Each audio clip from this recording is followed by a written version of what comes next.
Hey, what's going on, guys? It's Moody Moo, the High Roller. Hope you guys are doing good. You're feeling great. We're here with another video.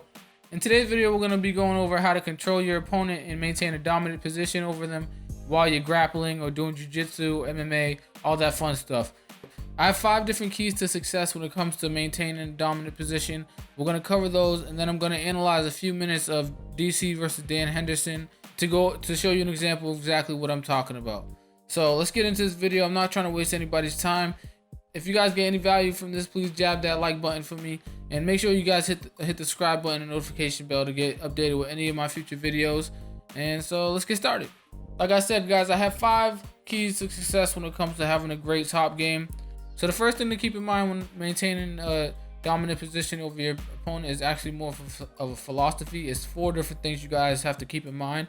To remember this, just think of an acronym called BP, and that would be base, position, balance, and posture.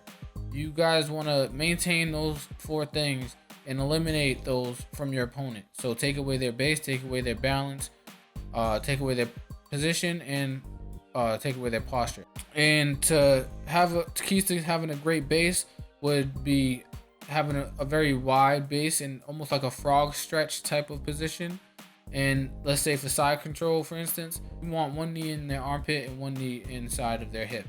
And the knee in the hip is actually preventing the legs from coming over to you. Now, when it comes to position, you have to remember that you're always fighting for position. It's a constant fight. So you need to anticipate the next position that's coming and basically read your opponent's mind. And when they do that move, you counter it to maintain the position. The next thing would be balance. Obviously, you want to take away their balance and keep your balance. The way you keep your balance is by having great posture. You always want to keep your head to the ceiling, like the top of your head to the ceiling. Never ever show your opponent the top of your head. If they're looking at the top of your head, they're gonna either pull you down all the way or they'll get you in a guillotine or something like that. They're gonna break your posture. Don't let them get that. Even if you're getting really low on the ground, you keep your head to the ceiling. Don't ever show the top of your head to your opponent. So yeah, so if you maintain your base, your position, your balance, and your posture, then you're pretty much golden. It's a philosophy to think about as you're doing. I know it's a lot, but as you're rolling over the years, you think about this, and it's be one of the major reasons why you're being dominant on top. So the next thing we're going to be talking about is applying pressure and leverage. You never ever give your opponent any space. If you give them space, they're gonna get your underhooks, or they're gonna do some type of sweep or something. There's something called credit card tightness. That means that you're so close to your opponent that they can't get a credit card through there, a little skinny credit card. Make sure your chest is either on them at all times, your forehead, your face. This is a weapon too. Use this to maintain your position as well. And then when it comes to leverage, you got to be able to use your body in a way that eliminates your opponent's strength with ease. For example, a lot of times when you're in side control, someone might try to push off you, shrimp, or even bench press off you.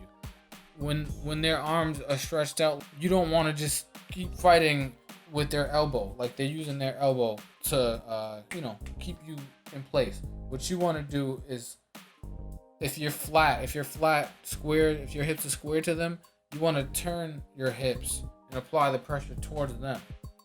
It's going to happen every time. You guys have to learn how to use your leverage as you roll and you pick it up. So the third thing that we need to cover is underhooks. Underhooks are very important. They're key to success when it comes to maintaining control. So if you have underhooks, you're probably going to be in a better position when it comes to the grappling exchanges. The fourth thing is we need to go over is joint control. When you have the joint control, the opponent can't do much. Specifically, while you have your opponent's back, you want to use the wrist control, or the Dagestani handcuff, as they say, and use that to pull your opponent down and just keep them in place. It basically just takes away their limb and it keeps them on the ground. The next thing we need to go over is hip control. Hip control, I find, is what makes everybody stay in place. What I mean by that is you can have your strong base going from, but as they turn towards you, you got to be able to turn your hips into their hips and block them from getting up and or getting up on top of you. And all you have to do is lie your hips right next to their hips, and they can't do much. Apply hip pressure to them and keep them in place. The underhooks are very important on the hips as well, for them. So if they're trying to come towards you, you want to underhook the legs so they can't do anything, or the hip bones, like basically their thighs. So we're about to analyze a couple minutes of DC versus Dan Henderson, and just to show you a good example and give you guys a better understanding of what I'm trying to say. Notice the position that both of these fighters are in. Dan Henderson is on his back, DC is in side control, and as I mentioned before, you guys have to have a very low and a very wide base, almost like a frog stretch. DC is doing that right now, and his right knee is inside Dan Henderson's hip, preventing Dan Henderson from turning over to DC to maybe get the underhook, or even just turning towards him. And then DC also has his left knee all the way towards Dan Henderson's head and essentially inside of his armpit. And as you guys can see, Dan Henderson's elbow is locked inside of DC's hip, and so he can't push off of DC, and he can't do much. He's basically stuck. Yeah, so I just wanted to point those things out real quick before we get started. All right, so DC staying on top. His base is very low. You guys can see DC's using his hips to keep Dan Henderson smashed onto the ground. He's smashing his legs together now with his hips. He got the right underhook at the moment, so Dan Henderson can't turn towards him. And as you got to remember the position, as Dan Henderson moves, DC's moving as well. He's using that shoulder to smash, causing more pressure. As Dan Henderson moved towards him, you can see that DC has his left knee all the way inside of Dan Henderson's armpit at the time. Now he's using leverage, as I mentioned before, to stop his arm from bench pressing him or anything like that. He's gonna use his hips. See how flat he gets his arm, and then flattens his arm by using his hips against his elbows and his shoulder. That's very, very effective. Your opponent can't do anything, and you're covering his center of gravity, so he just stuck there. You're like laying over his diaphragm at the same time. And like I said, the base is always there. The knees is always inside Daniel Henderson's hip. DC's always putting his knees inside Daniel Henderson's hip. See right there how he's blocking the hip from even doing anything now? He's getting the wrist control on the opposite side. See the hips on hips now, even when he has the back, see the hips on hips, always hips on hips. The base is beautiful. Look at that base, very wide. And like I said, as Daniel Henderson is gonna turn towards him, DC's gonna use that right knee to block his hip. See, brought it back to the hip. He got the underhook, and he's applying pressure on the other arm to make a crucifix, and he's just starting to smash him now. You guys see that while Daniel Henderson's trying to turn towards DC, DC's knee was blocking him from going towards him. And then DC's maintaining position by constantly turning, spinning, constantly moving, now hips on hips.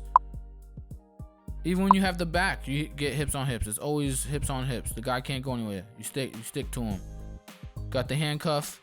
Oh no, he got the backpack right now. But he still got that base against Daniel Henderson as well. And that's the end of the round.